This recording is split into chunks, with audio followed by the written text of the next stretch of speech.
Fala galera, então fazendo esse vídeo aqui pra gente conversar um pouquinho a respeito do metabolismo da frutose, suas associações tanto para estética quanto para saúde.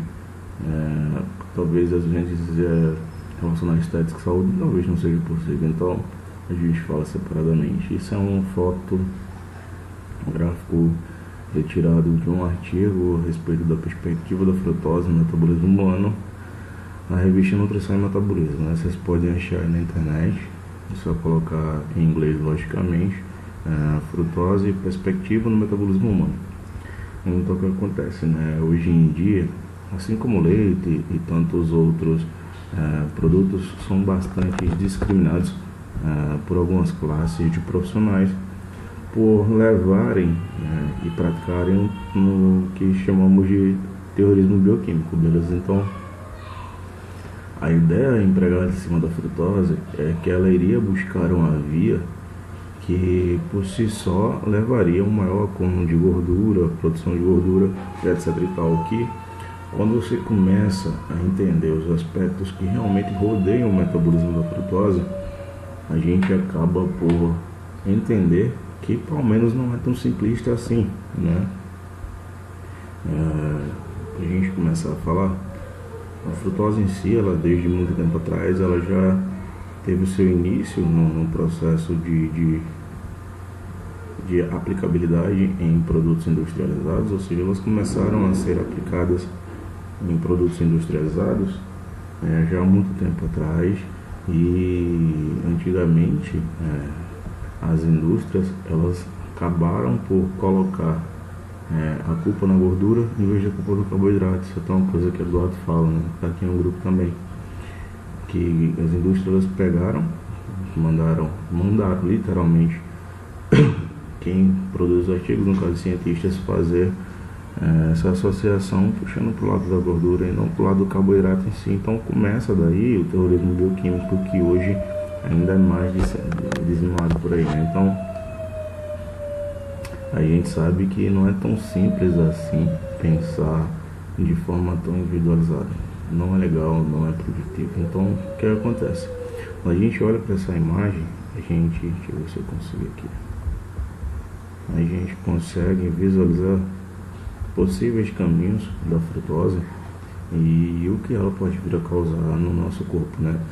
Há artigos que relacionam a frutose com bastante coisa, inclusive com triglicerídeos, né? Que aqui é onde está, digamos que o ponto-chave no discurso daqueles que praticam o discurso da frutose e perspectiva com formação de gordura. Por quê? A via da frutose em si, ela mesmo sendo uma via bioquimicamente diferente da glicose, são vias que divergem entre si. A gente pode ver que a frutose ela tem associação, hoje já se tem bastante artigos que fazem associação da frutose com produção de glicogênio, bem como a glicose com produção de glicogênio, etc. Então, por isso que a gente fala que tem associação metabólica da frutose e da glicose, mesmo sendo vias diferentes. Então, a gente, para entender realmente por que não é tão simples assim isso acontecer, né? Primordialmente, no primeiro passo, a frutose ela precisa ser fosforilada através de uma enzima e daí formar seus subprodutos. O destino desse subproduto, digamos, que o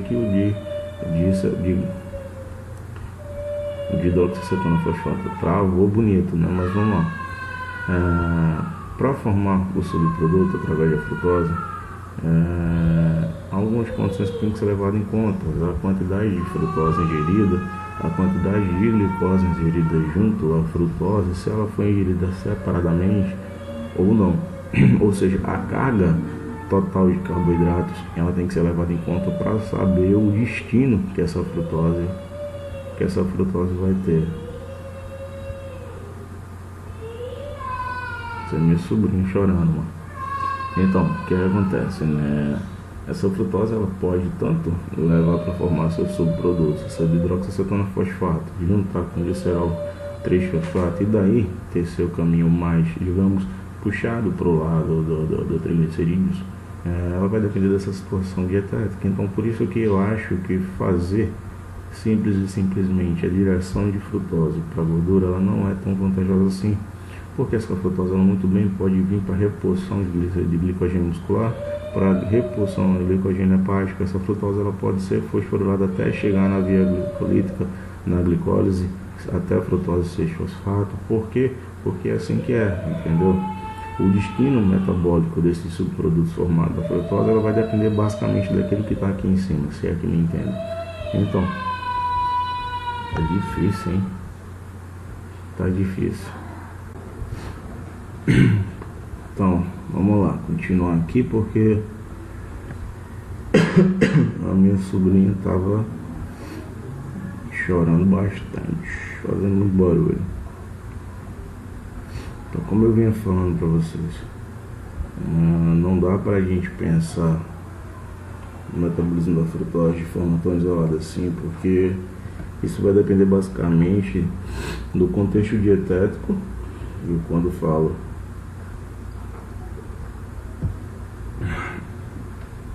contexto dietético, eu estou falando também do contexto metabólico em si do indivíduo, né?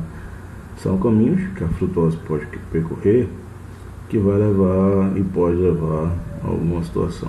Se vai levar, na verdade, é o que vai depender da situação metabólica.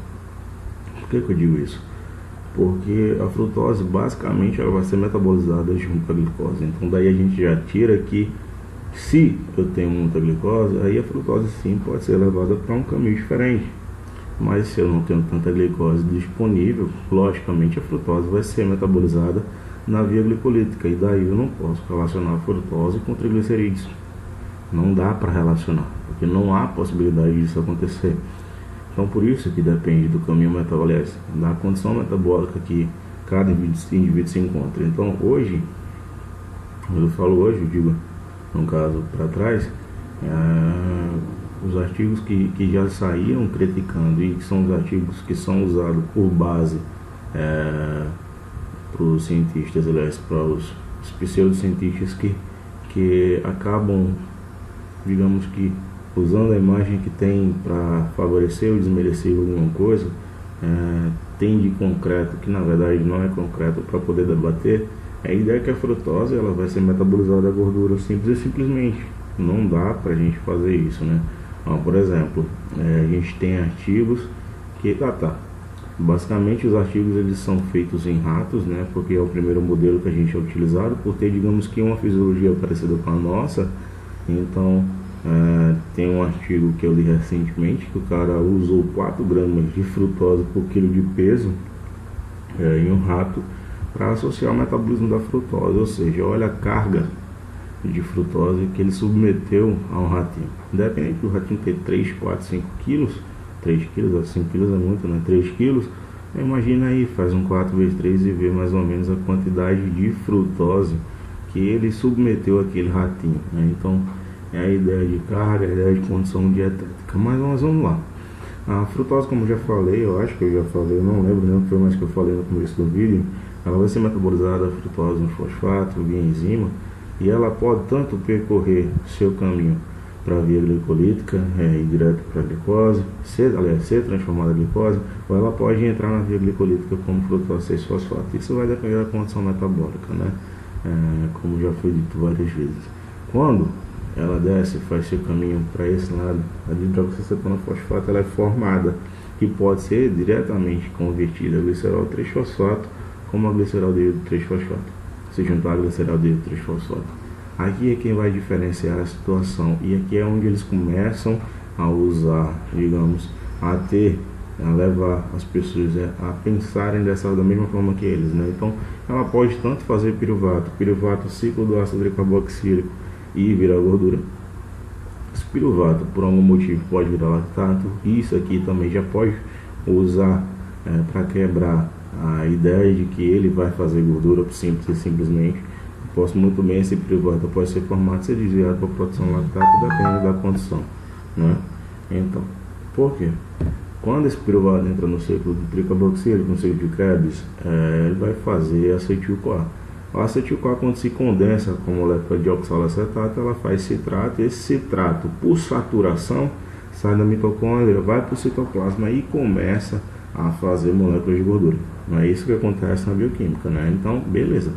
eles fazem que eles induzem a frutose a seguir esse caminho teoricamente, para poder falar que frutose faz mal e que frutose está associada a condições de patologias que hoje elas são bem batidas, que é obesidade, diabetes mellitus, hipertensão e etc e tal. Tudo isso na verdade se junta a uma só palavra, que é a síndrome metabólica, né? Então por que eu não acredito que é somente, aliás, que é só isso? Desde o começo eu estou falando para vocês que a frutose ela tem vários caminhos, né?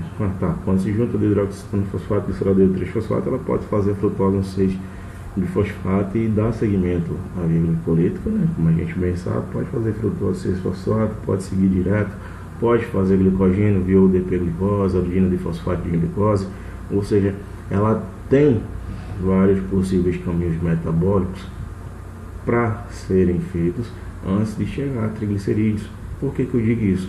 Porque eu digo isso para facilitar o entendimento. Quando a gente dá uma carga muito alta de carboidratos, independente de quem vem, o que é que a gente pensa primeiro? Que eu vou repor glicemia, aliás, que eu vou aumentar a glicose, eu vou aumentar a glicemia, né?